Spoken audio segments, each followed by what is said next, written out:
Did you know that Julius Caesar was the man who transformed the Roman Republic into what we now know as the Roman Empire? It's pretty wild to think about how one person could change the course of history.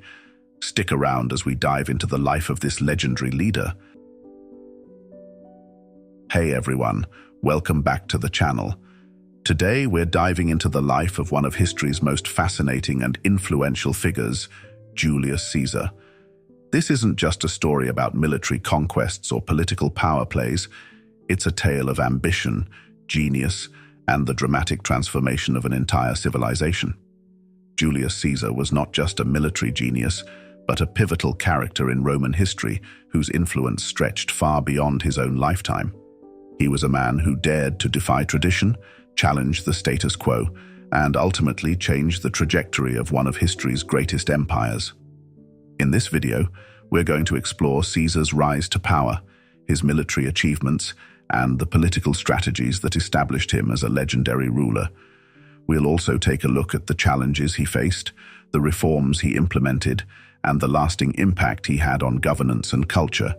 And of course, we'll delve into the dramatic events leading up to his assassination on the Ides of March, a moment that echoes through history as a turning point for Rome. So, let's get into it. To understand Julius Caesar's significance, we first need to set the stage. Rome, during Caesar's time, was a republic in crisis. The Roman Republic had been the dominant power in the Mediterranean for centuries, but by the time Caesar came onto the scene, it was riddled with corruption, political infighting, and social unrest. The Senate, which was supposed to govern Rome, was dominated by a wealthy elite who were more interested in preserving their own power than in addressing the problems facing the Republic. These problems included growing inequality between the rich and the poor, frequent power struggles among political factions, and a series of civil wars that had weakened the state. Caesar was born into this turbulent environment in 100 BCE. Although his family, the Julii, claimed descent from the goddess Venus, they were not particularly wealthy or powerful. However, Caesar was ambitious, and from an early age, he sought to make a name for himself. He quickly rose through the ranks of Roman politics, aligning himself with powerful figures like the general Pompey and the wealthy Crassus. Together, they formed the First Triumvirate, a political alliance that effectively controlled Rome. But this alliance was not enough to shield Caesar from the many challenges he faced. The Senate, fearful of his growing power, increasingly opposed him. His political enemies sought to undermine him at every turn, and civil war loomed on the horizon. The stakes were incredibly high. Caesar wasn't just fighting for his own survival, he was battling to determine the future of Rome itself. The Republic was on the brink, and Caesar's every move would either save it or doom it. Despite the immense challenges, Julius Caesar didn't just survive, he thrived. One of the key factors in his success was his extraordinary military prowess. Caesar was not only a brilliant strategist, but also a charismatic leader who inspired fierce loyalty in his troops. His military campaigns, particularly in Gaul, modern-day France, are legendary. Between 58 and 50 BCE, Caesar led his legions in a series of campaigns that resulted in the conquest of Gaul, significantly expanding Rome's territories. The Gallic Wars were a turning point for Caesar. Not only did they bring immense wealth to Rome and to Caesar personally, but they also secured his reputation as one of Rome's greatest military commanders. His victories in Gaul were celebrated in Rome, and his popularity among the people soared. However, this success also made him more of a threat to the Senate, which feared that Caesar was becoming too powerful. Caesar was not just about military might, he was also a shrewd politician and reformer. Upon his return to Rome, he sought to address some of the Republic's most pressing issues.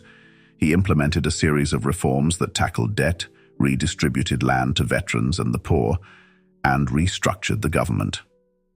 One of his most famous reforms was the creation of the Julian calendar, which is the basis for the calendar we use today.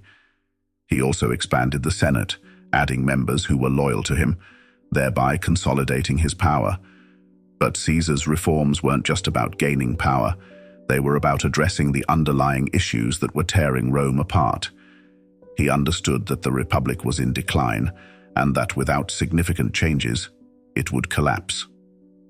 His reforms were an attempt to stabilize the state and ensure its survival, but they also alienated many of the traditional elites who saw him as a tyrant in the making. And then came the moment that changed everything, the crossing of the Rubicon River. In 49 BCE, after years of military success and political maneuvering, Caesar was ordered by the Senate to disband his army and return to Rome as a private citizen. This was a direct challenge to his authority and a move designed to strip him of his power. Caesar was faced with a choice: submit to the Senate's demands and risk losing everything, or defy them and take matters into his own hands. Caesar chose the latter. On January 10th, 49 BCE, he led his army across the Rubicon River, a small river in northern Italy that marked the boundary between his province and the rest of Italy. By crossing the Rubicon with his army, Caesar was effectively declaring war on the Senate. The phrase, "crossing the Rubicon," has since become synonymous with making an irreversible decision, a point of no return. For Caesar, it was a bold and risky move, but one that he believed was necessary. The civil war that followed was brutal and bloody. Caesar's forces clashed with those of Pompey, who had aligned himself with the Senate. After several battles, Caesar emerged victorious. He pursued Pompey to Egypt, where Pompey was assassinated. Caesar then aligned himself with the Egyptian queen Cleopatra, further solidifying his power and influence. By 45 BCE, Caesar had defeated all his enemies and was appointed dictator for life by the Roman Senate, making him the most powerful man in Rome. However, Caesar's rise to power also set the stage for his dramatic fall. While he had many supporters, he also had many enemies who saw him as a tyrant and a threat to the Republic.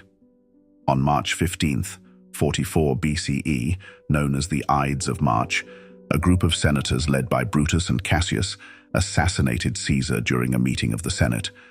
They believed that by killing Caesar, they could restore the Republic and save Rome from tyranny. But instead of saving the Republic, Caesar's assassination plunged Rome into further chaos. His death led to another round of civil wars, which ultimately resulted in the end of the Roman Republic and the rise of the Roman Empire under his adopted heir, Octavian, who would later be known as Augustus. In a way, Caesar's assassination only hastened the end of the Republic he had sought to reform. Julius Caesar's legacy is complex. He was a man of contradictions, both a champion of the people and a dictator, a military genius and a political reformer. His actions and decisions had a profound impact on the course of history, not just for Rome, but for the entire Western world. His reforms laid the groundwork for the Roman Empire, and his leadership style has been studied and emulated by leaders throughout history. Caesar's life was a roller coaster of ambition, triumph, and tragedy, but his influence continues to be felt to this day. So, what do you think? Was Julius Caesar a hero who saved Rome from decay, or was he a tyrant who destroyed the Republic? I'd love to hear your thoughts, so drop them in the comments below. If you enjoyed this deep dive into history, don't forget to check out my other videos on legendary figures and pivotal moments in history. Hit that subscribe button for more awesome content, and I'll catch you in the next one.